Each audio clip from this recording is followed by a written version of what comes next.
देखिए, आज मैं इतिहास का एक टॉपिक है राजा जजाति, उनके बारे में बताऊंगा आप लोग को।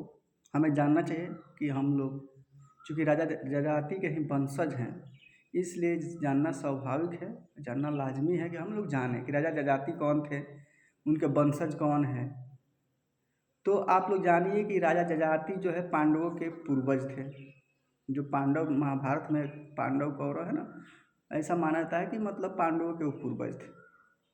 महाभारत काल में कृष्ण जो पैदा हुए थे, तो कृष्ण राजा जजाति के 49वीं पीढ़ी में पैदा हुए थे। यानी कृष्ण से भी 49 पीढ़ी पहले के बाबा दादा राजा जजाति थे। तो राजा जजाति जो कामुक व्यक्ति थे, सेंसुअल डिजायर उनके मन में बहुत अधिक भावना थी। यानी जो पुरुष का स्त्री के प्रति अट्रैक्शन होता है वो ज़्यादा था उनमें, वो कामुक व्यक्ति थे। तो उनकी शादी हो चुकी थी, शादी हुई थी शुक्राचार्य नामक ब्राह्मण की पुत्री देवयानी से। तो राजा जजाति की जो पहली पत्नी थी देवयानी, उस शुक्राचार्य की पुत्री थी। लेकिन वैवाहिक संबंध में होते हुए भी राजा जजाति शर्मिष्ठा नामक एक सुंदर कन्या के प्रति आकर्षित हो गए, अट्रैक्शन था उनके प्रति, इसलिए वो शर्मिष्ठा से भी शादी कर लिए। पहली पत्नी के रहते हुए, देवयानी के रहते हुए, दूसरी पत्नी शर्मिष्ठा से शादी कर लेते हैं।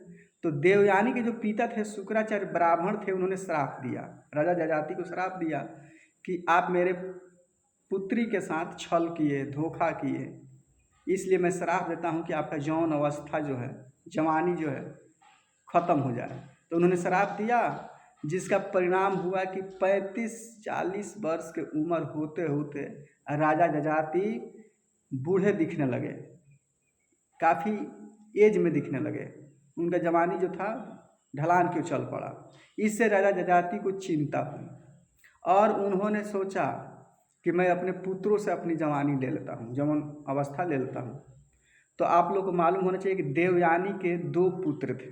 जो पहली पत्नी थी शुक्राचार्य की पुत्री, उससे 2 पुत्र पैदा हुए थे। सबसे बड़ा पुत्र का नाम जदु था, जदु, तुर्वसु, और शर्मिष्ठा से भी 3 पुत्र थे। उसमें शर्मिष्ठा से सबसे छोटा पुत्र का नाम था पुरु।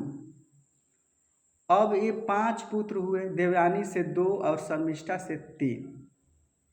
और 5 पुत्रों के पास राजा जजाति गए हैं और 5 पुत्रों से बारी बारी से अपनी यौवन अवस्था यानी जवानी मांगा है। तो जदु के पास गए हैं कि अपना जवानी हमको दे दो बेटा, मैं बूढ़ा हो गया हूँ, मैं फिर से अपनी यौवन अवस्था लाना चाहता हूँ, प्राप्त करना चाहता हूँ, तुम अपनी उम्र हमको दे दोगे तब मैं जवान हो जाऊँगा।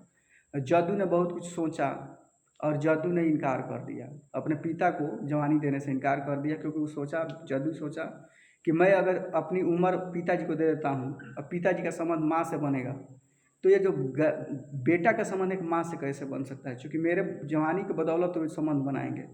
तो उन्होंने जदु ने इनकार कर दिया, कहा कि मैं वैसा नहीं करूँगा, मैं अपने माँ के साथ मेरी अपनी जवानी से ये संबंध नहीं हो पाएगा। उन्होंने पिता के इच्छा को, डिजायर को माना कर दिया, इनकार कर दिया। इसी तरह और भी 3-4 पुत्र मतलब इनकार कर दिए, यानी जदु को लेकर 4 पुत्र इनकार कर दिए जवानी देने से, यौवन अवस्था देने से। 5वां जो पुत्र था शर्मिष्ठा के शरीर से छोटा सबसे पुरु ने पिताजी की इच्छा को पूरा किया और यौवन अवस्था अपना दे दिया, जवानी दे दिया। अब जजाति जो थे सारा राजपाट, जमीन जायदाद, धन संपत्ति पुरु के नाम से कर दी और जदु को या अन्य पुत्रों को निर्वासित कर दिया राज्य से कि आप लोग जाओ। तो जदु गाय भैंस चराने लगा जाकर। जदु राजा जजाति का सबसे बड़ा पुत्र, और वहीं जदु के खानदान में जदु के खानदान से यादव चला, यादव पीढ़ी चली।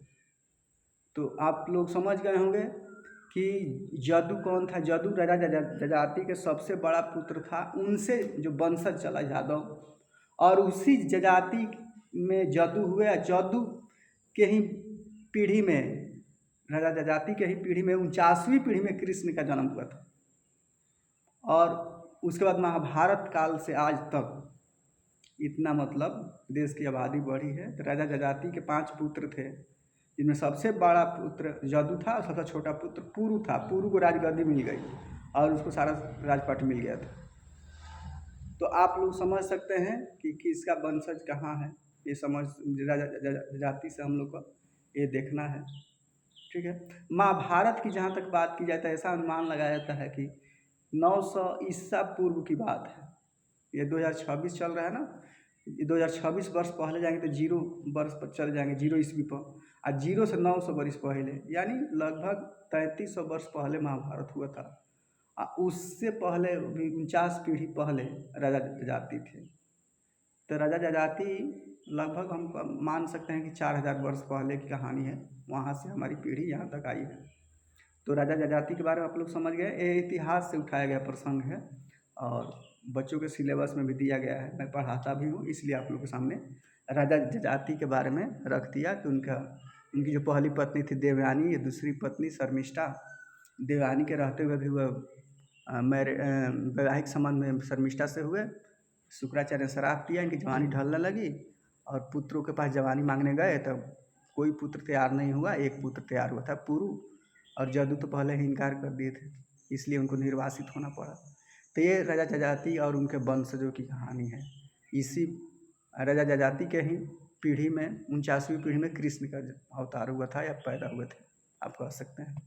ये पूरा इतिहास से लिया गया प्रसंग है। धन्यवाद।